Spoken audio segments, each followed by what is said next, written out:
How to cancel NetSpend card.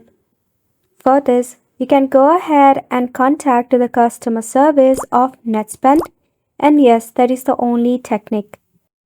First, go ahead and call the NetSpend customer service at a phone number on the back of your card or on their website.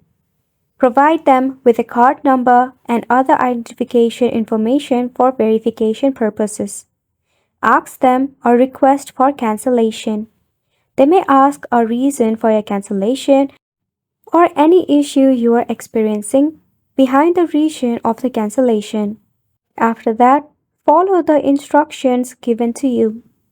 This may include confirming your identity, providing additional information, or even returning your NetSpend card. Then, they will ask for the confirmation, for which, once the cancellation process is complete, they will ask if it has been cancelled or not.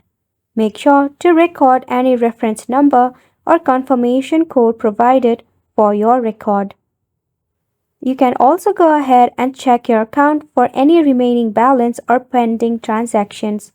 Also verify if there are any fees associated with closing your account and ensure they are properly addressed. Once the cancellation is confirmed, make sure that you update your direct deposits or payment if you have direct deposit or payment linked to your NetSpend card. Because once you have been cancelled, all of the payment will be blocked through your NetSpend card, so make sure to update it.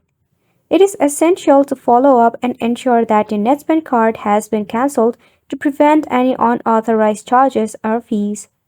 And that's pretty much it for this video as well. Thank you so much for tuning in.